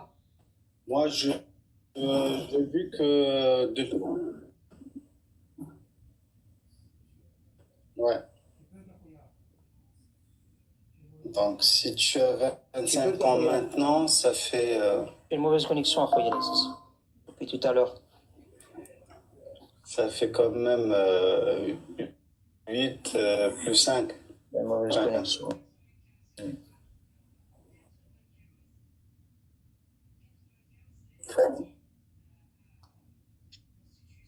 C'était en 95, il y en a qui ont trouvé en bas. En 95, l'Algérie a constitué son dossier pour rentrer dans l'OMC. Elle a manifesté son intention de l'intégrer. Et depuis 1995, elle n'a pas réussi à se mettre d'accord avec l'OMC. Donc... Le dossier, il est en cours ou pas? Il y a oui. Une lettre par an, c'est quoi le truc? Bah oui. Il y a un problème, mais bon. Ouais, quand même, c'est... Il y a encore des groupes de travail. D'ailleurs, il y a Algérie Presse Service qui a fait comment dire, moi j'y ai pas accès, Brahim, parce que je suis au Maroc et il faut que je mette le VPN. Mais si tu vas regarder, il y a l'APS qui a fait un article là-dessus le 12 octobre 2021. L'adhésion à l'OMC va permettre à l'Algérie d'envahir les marchés, lesquels j'en sais rien parce que je peux pas lire la suite, je suis bloqué. C'était le 12 octobre 2021. L'adhésion à l'OMC va permettre à l'Algérie, depuis 95, ils font des articles.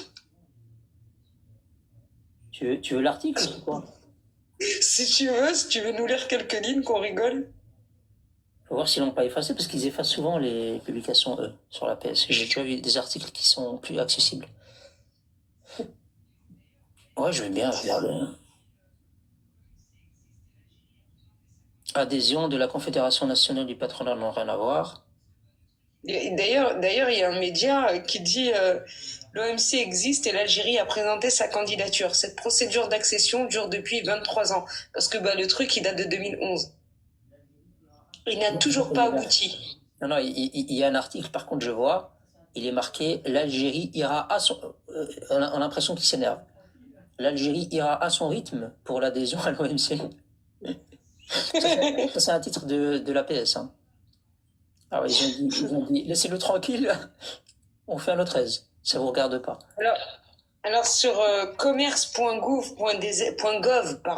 c'est en anglais, commerce.gov.dz, tu vas voir aussi un article accession de l'Algérie à l'OMC. Et ils organisent des conférences, ils ont des journées d'études sur la stratégie algérienne en matière de commerce extérieur, ils en parlent au sein du gouvernement. Ah ouais, mais ils y sont pas. De la stratégie.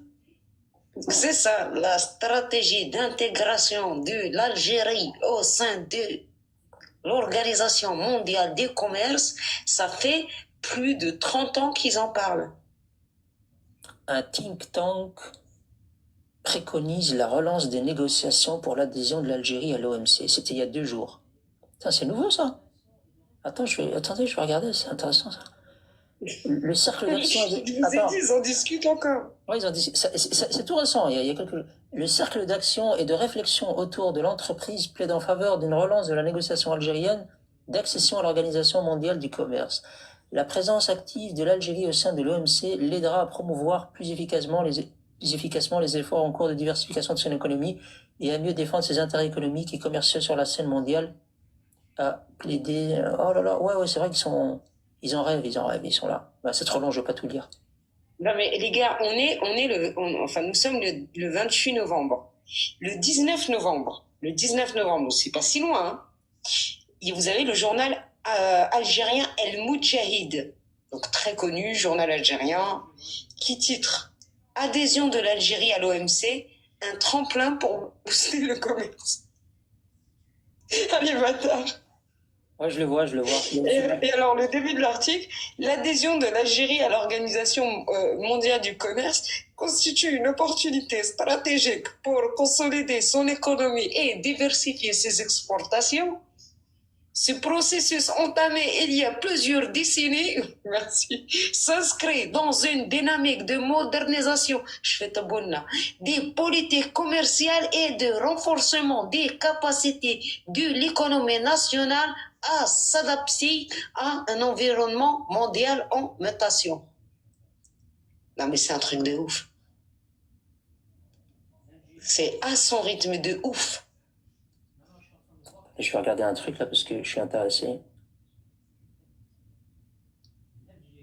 L'Algérie Éco, c'est ça? Non, je suis en train de voir qu'au niveau... Oh là, je raconte pas des conneries, attention, hein. Je dis pas de bêtises. Hein. L'Algérie, elle est membre observateur de l'OMC. Depuis 87. Depuis 87. Donc elle est à la porte. En fait, elle est pas dans la salle, mais elle est à la porte. Elle est par la fenêtre. La fenêtre, elle est haute et elle saute comme ça pour... Et comme le bonhomme de MSN avant là, qui regardait l'écran là, je sais pas si les plus jeunes n'ont pas connu ça. Sinon, vous aviez quand même le 21 juin 2021, Algérie Éco, donc journal très sérieux algérien. Qui titrait Adhésion de l'Algérie à l'OMC, 34 ans de négociations et toujours pas d'accord. D'accord, les accords, hein, pas d'accord. Mais ils sont pas d'accord aussi, mais ils sont pas d'accord avec eux-mêmes, Ed. Non, mais c'est trop. Ah, mais c'est... Non, merci, c'est trop ça. Ils sont membres observateurs, mais ils peuvent pas rentrer. Le rythme.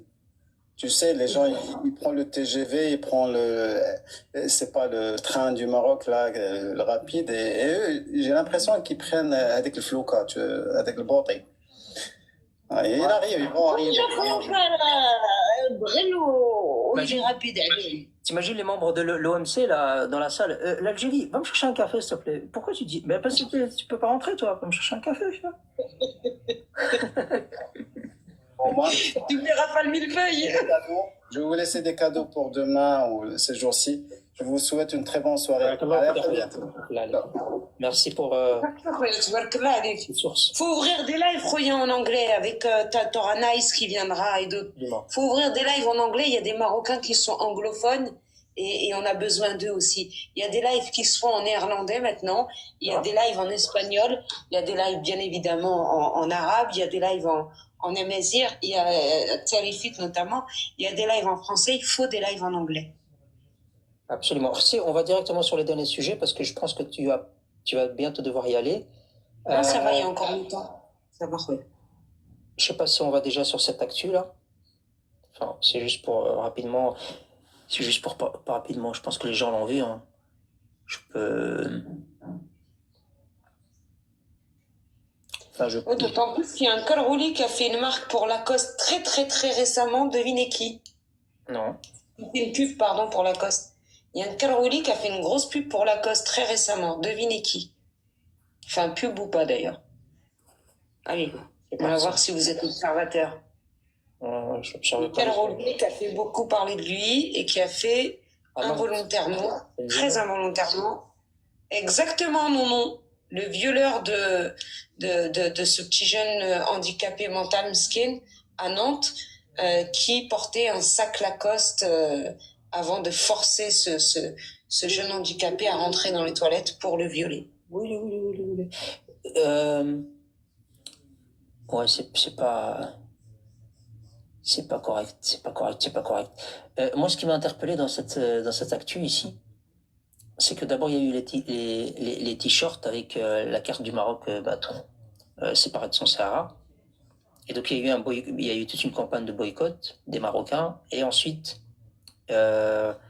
apparemment ils ont retiré, il me semble c'est ça, hein, ils ont retiré les articles.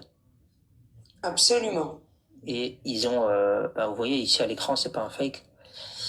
Mais moi, ce qui m'a interpellé quand je faisais mes recherches, c'est que je voyais dans les anciennes publications des Algériens, alors des petits tweetos, jusqu'à des gens qui ont des gros comptes, etc., qui se félicitaient en disant merci Lacoste de respecter le droit international, merci à ces Marocains d'avoir bien publié la carte et d'avoir séparé le Maroc du Sahara, etc. Comment ça m'a beaucoup amusé de voir ces commentaires-là. Donc voilà, c'est bien de faire des campagnes de boycott, c'est bien d'en parler, c'est bien parfois on peut faire bouger les choses. Alors, ça c'est une petite actu, hein, on va la passer rapidement. Je pense pas qu'il faut débattre là-dessus. Donc il y a un moyen de pression. Et quand il faut y aller, il faut y aller. Alors, le point suivant, tout ça c'est toi, hein, Lou. C'est tes actus hein, que tu m'as envoyé. Hein. Non, rien. Normalement, c'est ton boulot, normalement, c'est pas le mien. C'est ton actualité. C'est nous? Non, c'est nous. C'est ton actu. Alors, c'était quoi? C'était la journée mondiale C'est Sa Majesté le roi Mohamed Sadis Lainslo qui a adressé un message au président du Comité des Nations Unies pour l'exercice des droits inaliénables du peuple palestinien. Sa Majesté le roi a cité 6 axes de la sortie de crise. Le premier axe, c'est instaurer un cessez-le-feu immédiat et durable dans la bande de Gaza et la cessation des agressions répétées visant les populations paisibles en Cisjordanie et El-Quds. Le deuxième axe, assurer la protection des civils sur l'ensemble des territoires palestiniens et empêcher de les prendre pour cible et de les mettre en danger de mort. Là, clairement, on sait de qui il s'agit. Pour ceux qui les ont soutenus parmi les Marocains, Hako. La troisième chose, insister sur la nécessité de préserver sans condition ni réserve à une ouverture immédiate et permanente de tous les points de passage afin d'assurer avec la fluidité requise l'arrivée en quantité suffisante des aides humanitaires, des secours, des différentes fournitures médicales et des produits de première nécessité aux Palestiniens. Quatrième axe, préserver et renforcer et soutenir l'UNRWA. Cinquième axe, refuser tout déplacement des citoyens palestiniens et veiller au respect total du droit international et du droit international humanitaire. Et sixième axe, lancer des négociations sérieuses et constructives pour ressusciter le processus de paix conformément aux résolutions onusiennes. Absolument. Merci Artie pour ces 6 axes.